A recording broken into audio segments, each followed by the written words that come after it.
అందరికీ స్వాగతం. ఆంధ్రప్రదేశ్, తెలంగాణ ఒకప్పుడు కలిసి ఉన్న రాష్ట్రాలు. 2014లో విభజిత ఆంధ్రప్రదేశ్ సపరేట్ అయిపోయింది. తెలంగాణ సపరేట్ అయిపోయింది. అన్నదమ్ముల్లాగా విడిపోయారు. ఎక్కడ ఒక ఇన్సిడెంట్ కూడా లేకుండా ఎవరి పని వాళ్ళు చేసుకుంటున్నారు. ఇప్పుడు 2025లో ఈ రెండు రాష్ట్రాల పరిస్థితి ఏంది ఒకసారి మనం చూసుకుంటే, ఇందాక చెప్పినట్టుగా ఆంధ్రప్రదేశ్, తెలంగాణ ప్రగతి ప్రధాన తెలుగు రాష్ట్రాలు. ఇటు హైదరాబాద్, అటు అమరావతి చారిత్రక నగరాలుగా నిలిచిపోతాయి. ఒక్కసారి కట్ చేస్తే ఈ ఇరువురు కూడా ఆంధ్ర తెలంగాణ కలిసి ఉన్నది. ఒకప్పుడు విభజిత ఆంధ్రప్రదేశ్ ముందు ఆనాటి పొట్టి శ్రీరాములు కావచ్చు, తర్వాత టంగుటూరి ప్రకాశం పంతులు గారు ఆంధ్ర రాష్ట్రం కోసం అసలు బాసిన ఎంతోమంది త్యాగదనులు ఉన్న ఈ గడ్డ ఇది. అటువంటిది ఇక్కడ ఉద్యమాల స్ఫూర్తితో నిధులు నియామకాలు అనే స్లోగన్తో తెలంగాణ సాధించుకోగలిగారు మన తెలంగాణ సోదరులు. అదేవిధంగా ఆంధ్రప్రదేశ్ కూడా అమరావతి రాజధానిగా ముందుకెళ్ళింది. 2014లో చంద్రబాబు నాయుడు గారు ముఖ్యమంత్రి చేశారు. 2019లో జగన్మోహన్ రెడ్డి గారు ముఖ్యమంత్రి చేశారు. ఒక రాజధాని కాదని 3 రాజధానులతో ఆయన వెళ్ళాడు. మరి సంక్షేమం మాటను అభివృద్ధి మర్చిపోయి తలకి 150 సీట్ల నుంచి 11 సీట్లకే జగన్మోహన్ రెడ్డి గారు పరిమితి చేయడం. పవన్ కళ్యాణ్ అనే వ్యక్తి డిప్యూటీ సీఎంగా ఈరోజు రాష్ట్రంలో ఆయన ఫార్ములా ప్రకారం బీజేపీని ఒప్పించి టీడీపీని కూడా కలిపి కూటమిలో తీసుకురావడం వల్ల 164 ఎమ్మెల్యేలు 21 మంది ఎంపీలతో ఆంధ్రప్రదేశ్ కూడా ముందుకెళ్తుంది. అందుకే చారిత్రాత్మక నగరాలుగా ఆనాటి చంద్రబాబు నాయుడు గారు విజన్, ఈ రోజున హైటెక్ సిటీ నిర్మాణం, ఈరోజు కొన్ని లక్షల కోట్ల పెట్టుబడులు, టూరిజం డెవలప్ అవుతుంది. Fastest growing city in the world 2030 నాటికి హైదరాబాద్ ముందెళ్తుంది. పాలకులు ఎవరైనా కావచ్చు, ముఖ్యమంత్రులు ఎవరైనా కావచ్చు, ప్రభుత్వాలు ఎవరైనా కావచ్చు, హైదరాబాద్ అనేది fastest growing city in the world. Safety and security కావచ్చు, 1 కోటి మంది పైన జనాభా నివసిస్తున్నారు. మిక్స్డ్ కల్చర్, దేశవ్యాప్తంగా అన్ని రాష్ట్రాల నుంచి ఇక్కడ జీవించవచ్చు. 4,000 రూపాయలు ఉద్యోగం చేసే వాళ్ళు కూడా బతకగలరు. వాతావరణం హక్కుని చేర్చుకున్నది డెక్కన్ ప్లాటులో ఉంది. సువిశాలమైన ల్యాండ్ బ్యాంక్ ఉంది. మరి హైదరాబాద్ పరిశ్రమలు ఉన్నాయి, ఇండస్ట్రీస్, ఫార్మా ఉన్నది. ఒకవైపు ఎయిర్ ఫోర్సు మనం చూస్తాం, airport, international airport, Rajiv Gandhi international airport. అనేక దేశాలకు ఇక్కడి నుంచే విమానాలు వెళ్తున్నాయి. ప్రపంచంలోని అత్యంత ఆదర్శవంతమైన ఎయిర్పోర్టుగా అనేక అవార్డులు సాధించుకోగలిగాం. ఒకవైపు ఫార్మా వెళ్ళిపోతుంది, ఫార్మాలో అగ్రభాగాన్ని వెళ్ళిపోతున్నాం. తర్వాత తెలుగు రాష్ట్రాలు, అక్కడ ఆంధ్రప్రదేశ్ కావచ్చు, హైదరాబాద్ కావచ్చు, ఇచ్చిపుచ్చుకునే ధరలో ముఖ్యమంత్రులు, ఇటు రేవంత్ రెడ్డి గారు కావచ్చు, ఇటు చంద్రబాబు నాయుడు గారు, వీళ్ళిద్దరూ ఒకప్పుడు ఒకే పార్టీలో ఉన్నవాళ్ళే. ఇప్పుడు విడిపోయారు. ఈయన టీడీపీ నుంచి కాంగ్రెస్కి వెళ్ళిపోయి ముఖ్యమంత్రి అయ్యాడు. అక్కడ చంద్రబాబు నాయుడు గారు ముఖ్యమంత్రి, ఉప ముఖ్యమంత్రి పవన్ కళ్యాణ్ గారు ఉన్నారు. అట్లా హైదరాబాద్ అనేది అభివృద్ధి ప్రధాన ముందుకెళ్తుంది. దేశంలోనే ఫాస్టెస్ట్ గ్రోయింగ్ సిటీగా ఇక్కడ జీవించవచ్చు. ఇక్కడ ఎంటర్టైన్మెంట్ కావచ్చు, ఐటీ పరిశ్రమలకు కావచ్చు, తర్వాత ఫార్మా కావచ్చు, హోటల్ ఇండస్ట్రీ కావచ్చు, హాస్పిటల్స్ కావచ్చు, ఎడ్యుకేషన్ ఇన్స్టిట్యూషన్స్ కావచ్చు, అన్నిటికి కూడా హైదరాబాద్ ఫాస్టెస్ట్ గ్రోయింగ్ సిటీగా వెళ్తుంది.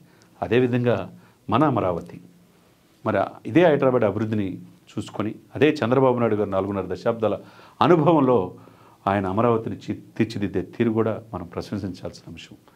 మరి జగన్మోహన్ రెడ్డి గారి హయాంలో ఒక రాజధాని కాదు 3 రాజధానులని, ఏ రాజధాని కాకుండా పోయింది.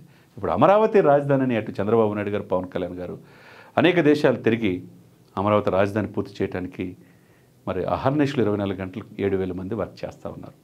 ఇంటర్నేషనల్ ఇన్స్టిట్యూషన్స్ వస్తున్నాయి, పెట్టుబడులు పెడుతున్నారు. అంతకుముందు పెట్టుబడులు పెడతానికి భయపడే పరిస్థితి నుంచి ఈరోజు అమరావతి ఆకాంక్ష బడ్జెట్లో కూడా 15,000 కోట్లు కేటాయించడం, ఆ రోజు మోదీ గారు ఇచ్చిన హామీ ప్రకారం ఆదర్శవంతమైన రాజధానిగా తీర్చిదిద్దుతున్నారు. ఆ విధంగా కేంద్ర ప్రభుత్వం కూడా చొరవ చూపి ఆంధ్రప్రదేశ్కి అమరావతి రాజధాని అనేది చూపించగలుగుతున్నాయి. అక్కడ రోడ్లు వస్తున్నాయి, తర్వాత బ్రిడ్జీలు కడుతున్నారు. కనెక్టివిటీ హైదరాబాద్తో సరిహద్దు రాష్ట్రాలతో కూడా వస్తుంది. తర్వాత మెట్రో రాబోతుంది, రైల్వే బ్రిడ్జెస్ వస్తున్నాయి.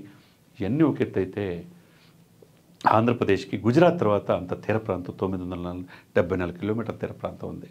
మరి తీర ప్రాంతం ఫుడ్ ప్రాసెసింగ్ యూనిట్స్ కూడా రావాలి, టూరిజం డెవలప్ చేసుకోవాలి. అఖండ గోదావరి ప్రాజెక్టు కావచ్చు, కృష్ణానది ఉంది, గోదావరి ఉంది. తర్వాత ఇవన్నీ ఆంధ్రుల జీవనాడి, ఇవన్నీ ఒక ఎత్తు అయితే ఆంధ్రుల జీవనాడి పోలవరం. మరి అంతకుముందు పరిపాలన పోలవరం పూర్తి చేయలేపారు. పోలవరం 2027 నాటికి పూర్తి చేయాలనే కృతనిశ్చయంతో ఇప్పుడున్న కూటమి ప్రభుత్వం ఉంది.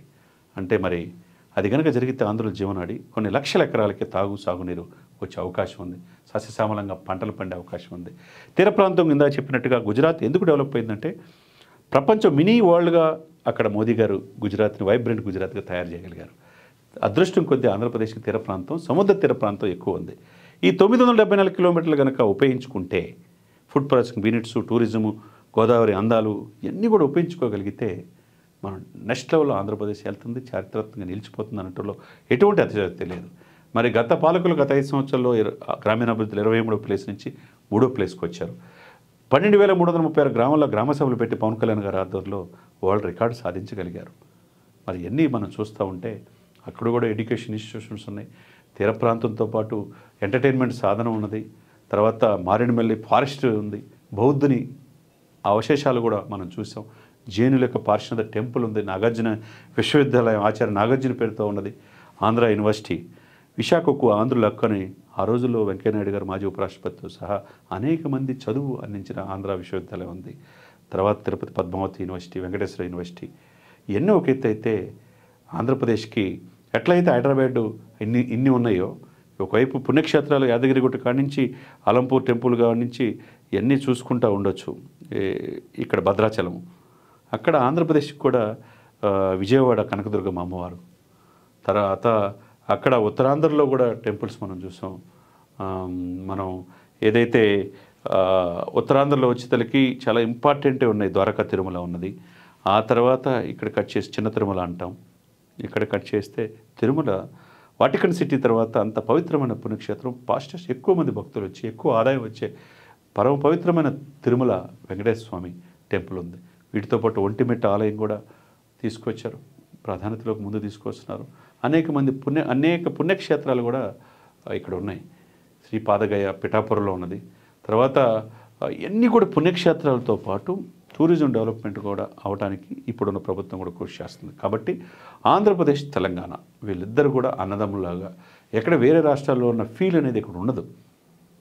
తెలంగాణ పీపుల్ కూడా చాలా గుడ్ పీపుల్. వాళ్ళ హక్కుల కోసం, నీళ్ళు నిధుల నియామకాల కోసం పోరాడారు. రాష్ట్రం సాధించుకున్నారు. వాళ్ళు కూడా హ్యాపీగా ఉన్నారు. అదేవిధంగా అమరావతి రాజధాని పూర్తయితే ఆంధ్రప్రదేశ్ ప్రజల్లో కూడా వాళ్ళ జీవితాల్లో వెలుగులు నింపుతాయి. వాళ్ళకు కూడా ఉత్తరాంధ్ర నుంచి వెనకబడతారని గురయ్యి విజయనగరం, శ్రీకాకుళం, విశాఖపట్నం నుంచి వలసలు వెళ్ళే అవకాశం ఎక్కువగా ఉంది. ఆ వలసలు ఆగిపోయే అవకాశం ఉన్నది. కాబట్టి పూర్తిగా ప్రాజెక్టుల మీద, రాయలసీమ మీద దృష్టి పెట్టారు. ఇటు కోస్తా మీద, అటు ఉత్తరాంధ్ర మీద ఈ కూటమి దృష్టి పెట్టింది. కాబట్టి డెఫినెట్గా ప్రపంచంలో అనేక దేశాలు ఆంధ్రప్రదేశ్లో పెట్టుబడులు పెట్టడానికి ముందుకు వస్తున్నాయి. తర్వాత గూగుల్ కూడా విశాఖపట్నం కేంద్రంగా పెట్టడానికి వస్తున్నారు. IBM కూడా వస్తుంది.